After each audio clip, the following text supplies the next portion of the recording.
அல்ஹம்துலில்லாஹ். இன்னைக்கு நம்ம பிரயாணியின் தொழுகை.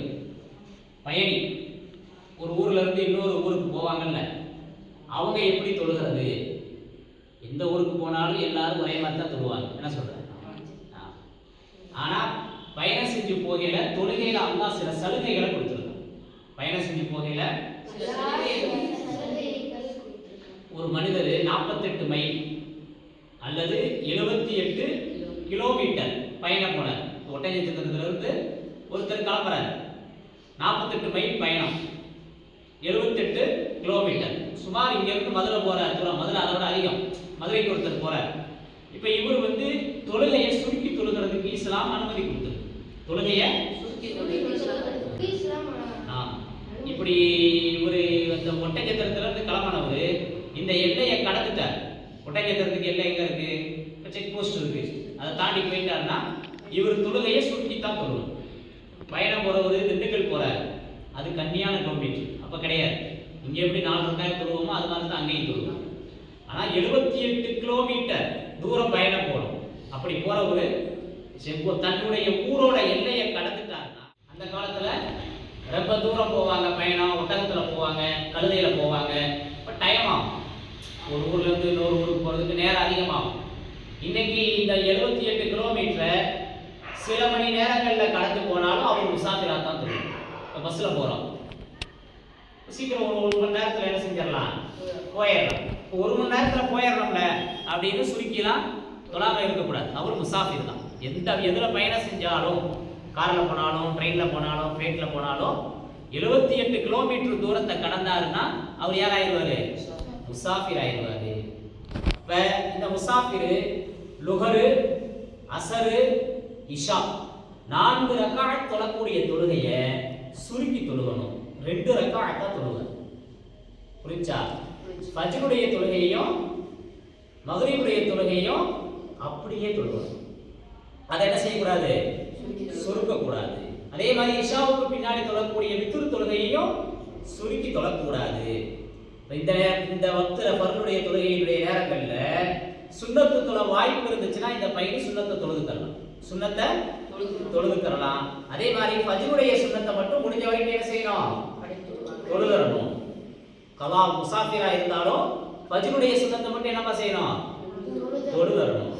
இதுல சில சட்டங்கள் இருக்கு, சில மஸ்அலா மசாயில் அப்படின்னு சொல்லுவாங்க. ஒரு முசாஃபிர் லுஹரு, அசரு, இஷா 4 ரக்காத் தொழுகையை 2ஆ சுருக்கி தொழுகணும். ஆனா இவர் வேணுமுனே கஸ்ரா தொழுகல, சுருக்காம தொழுதுட்டா பாவி ஆயிடுவார். வேணுமுனே ஒருத்தர் மறந்துட்டு இதை தொழுதுட்டார், நம்ம கஸ்ரா தொழுகணுங்கிறத மறந்துட்டார். இப்ப மறந்துட்டாருன்னா 2 ரக்காத்து ஃபர்து ஆயிரும், 2 ரக்காத்து நஃபீல் ஆயிரும். இதுல ஒரு நிபந்தனை இருக்கு. அவர் 2வது ரக்காத்துடைய இருப்புல அமர்ந்திருக்கணும். 2வது ரக்காத்துடைய இருப்புல அத்தஹியாத்துடைய அமர்வு இருக்கா இல்லையாப்பா? அதுல என்ன செய்யணும்? உட்கார்ந்து இருக்கணும். அதே மாதிரி இவர் தொழுகையில மறதி ஏற்பட்டதுனால சஜ்தா சஹூ செய்யணும். இப்படி செஞ்சுட்டாருன்னா 2 ரக்காத்து ஃபர்தாவும் 2 ரக்காத்து நஃபீலாவும் ஆயிடும்.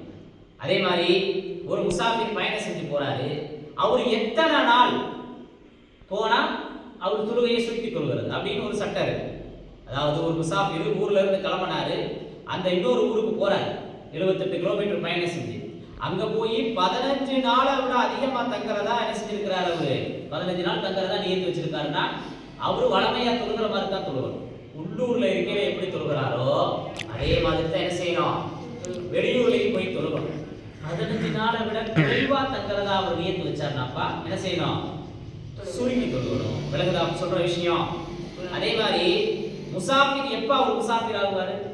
தான் ஊர்ல இருந்து அந்த எல்லையை கடக்கும் போதே ஆயிடுவார். எல்லையை கடக்கும் போதே அவர் முசாஃபிர் ஆயிடுவார். ஒரு முசாஃபிர் ஒரு தொழுகையை கலாவாக்கிட்டார். வெளியூருக்கு போனாரா இல்லையா? அங்க போய் அவருக்கு ஒரு தொழுகையை தொழாம விட்டுட்டார், அது கலாவாயிருச்சு. இப்ப நீங்க ஸ்கூலுக்கு போறீங்க, லுகர் தொழாம விட்டுறீங்க இல்ல, அது மாதிரி இப்போ லுகர் தொழுகளை என்ன செய்யணும்? போயிட்டு வந்த பின்னாடி அதை வந்த டைம் இருந்துச்சுன்னா, அசர் பாக்கு சொல்லல டைம் இருக்குன்னா கலாவா இல்லாம அதாவா நிறைவேற்றிடணும். அசர் பாக்கு சொல்லிட்டாங்கன்னா கலாவா நிறைவேற்றும். அது மாதிரி வெளியூர் போன அந்த பயணி அங்க ஒரு தொழுகையை கலாவாக்கிட்டாரு, பிறகு ஊருக்கு வந்தாருன்னு சொன்னா இங்க எப்படி தொழுகிறது? அதை கஸ்ரா தான் தொழுகணும். 2 ரக்காத் தொழுதா போதும். சொல்றது புரியுதாப்பா? அல்ஹம்துலில்லாஹ். அதே மாதிரி ஒரு முசாஃபிர் ஊருக்கு போறார், அங்க பள்ளி இருக்கு, அங்க இமாம் ஜமாத் நடத்துவாங்க, மஸ்ஜிதுல பள்ளியில தொழுகை நடக்கும், தொழுகர் தொழுகைக்கு போறார். இப்ப இங்க இவரு போய் 2 ரக்காத் தொழுகிறதா 4 ரக்காத் தொழுகிறதா? இமாம் ஜமாத் நடந்தா கூட சேர்ந்து 4ஆ தொழுதுக்கலாம். அப்படி தொழுகிறதுக்கு அனுமதி இருக்குது. இதுதான் கஸ்ர் தொழுகையினுடைய பயணியினுடைய தொழுகையின் சட்டங்கள். புரிஞ்சா எல்லாருக்கும்? விளங்குச்சா? ஏதாவது சந்தேகம் இருக்கா? அல்ஹம்துலில்லாஹ்.